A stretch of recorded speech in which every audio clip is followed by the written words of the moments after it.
kita berjumpa lagi dalam video pembelajaran online ya, masih tentang talent management dan strategi ya.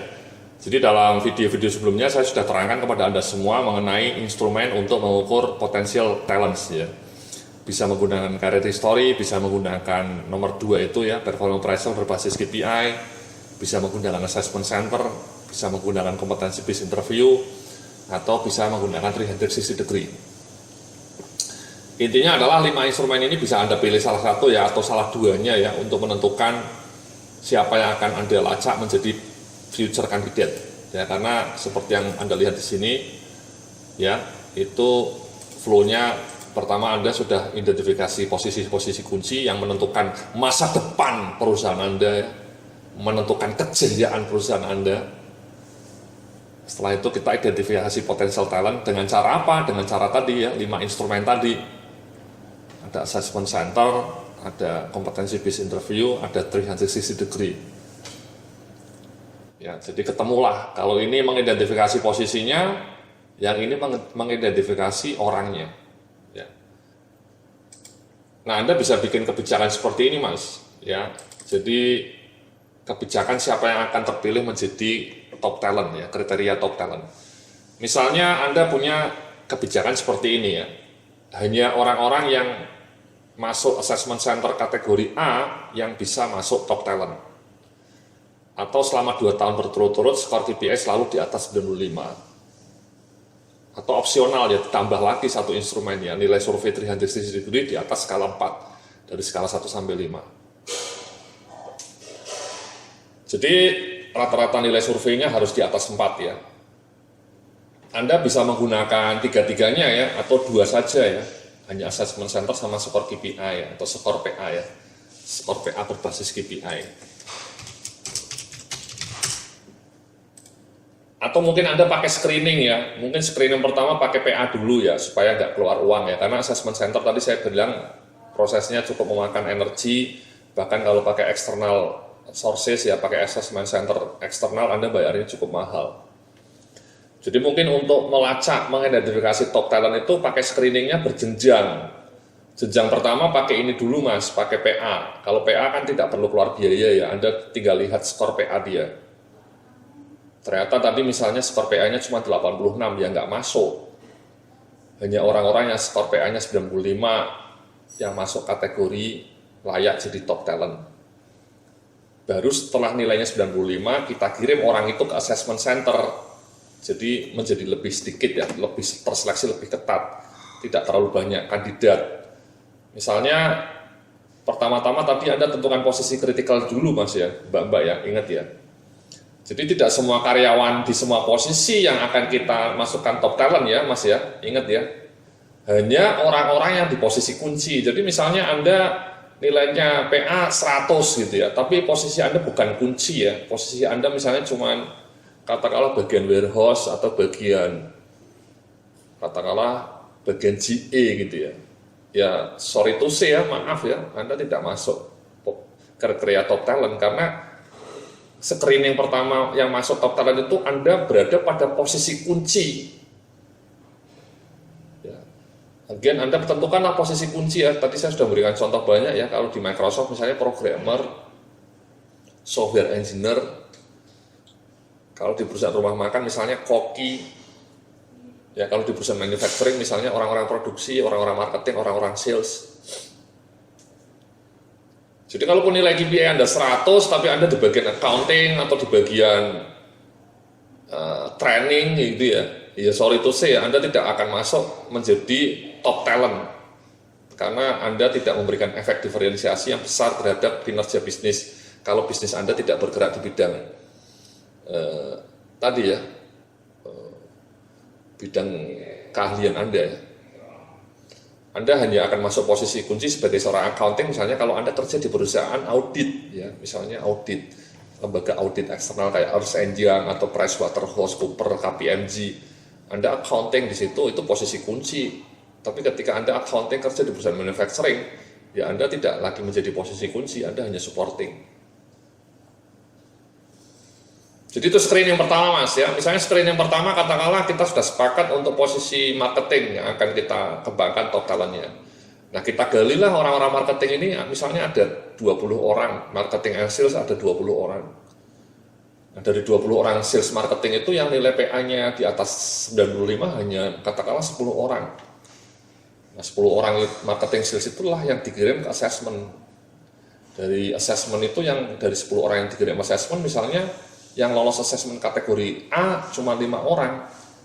5 orang itulah yang masuk menjadi top talent, Mas. Gitu, Mas. Ya, prosesnya seperti itu. Ya, jadi kalau misalnya dituliskan, misalnya Anda pertama-tama screeningnya apa, posisi kuncinya misalnya.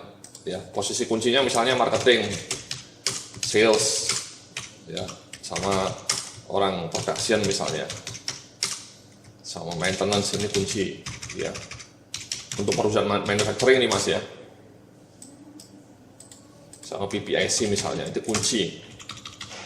Misalnya ini karyawannya ada 10, ini karyawannya ada 20, produksi misalnya ada 30 misalnya, ya, ini 20 juga, ini cuma 5 orang. Totalnya, Mas, ya, total karyawan di divisi itu. Nah, yang KPI-nya di atas 95, kan tadi Anda sudah punya kebijakannya, yang skornya di atas 95.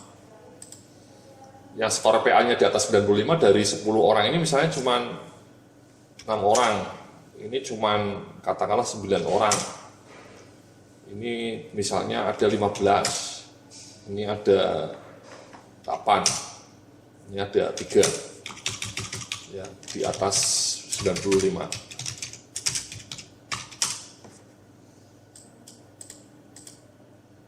Screening pertama ini, ya. Nah, inilah yang akan dikirim ke assessment center, Mas, orang-orang ini.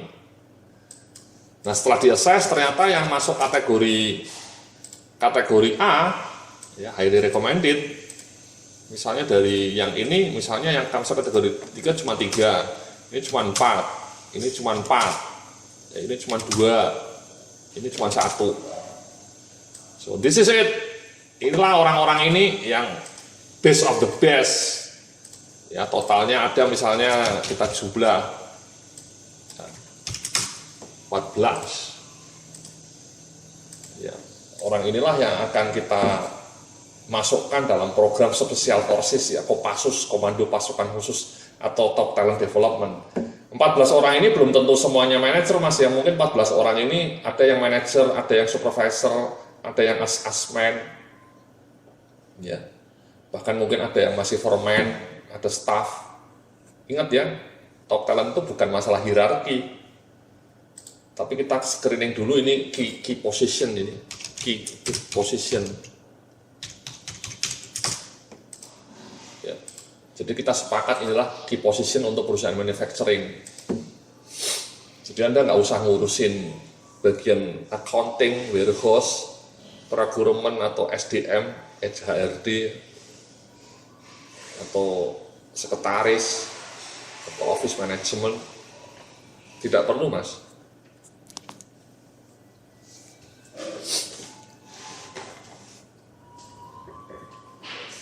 Jadi screeningnya seperti itu, berjenjang. Nah, ketemulah 14 orang ini yang sekali lagi tidak semuanya manajer, ya, berbagai posisi. Mungkin ada yang asesmen, mungkin ada yang manajer, mungkin ada yang foreman.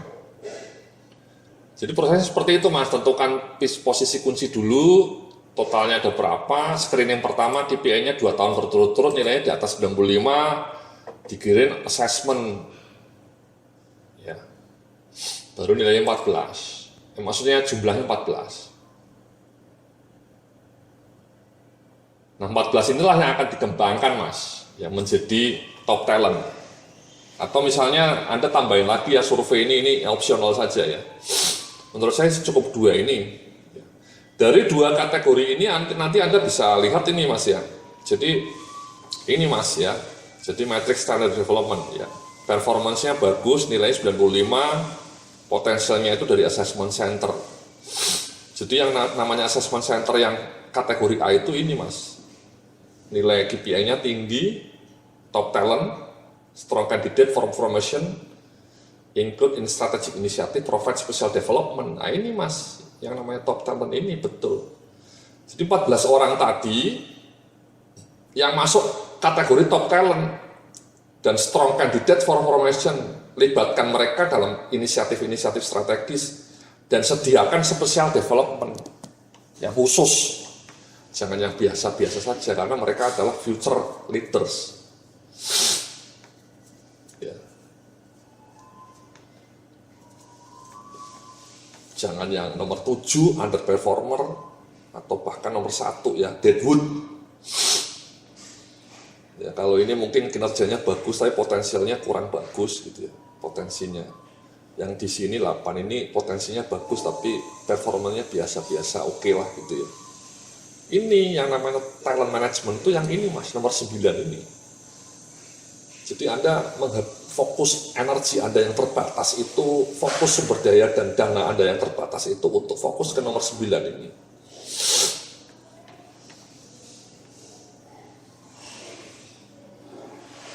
Ya, jadi 14 orang tadi yang masuk 9 Mas. Oke? Itulah yang akan jadi top talent lah istilahnya ya, talent development program di masa depan. Nah, nanti di dalam bagian berikutnya kita akan bicara mengenai tahapan pengembangan talent Mas ya. Jadi nanti dalam video berikut ini. Ya, terima kasih. Sampai jumpa dalam video berikutnya.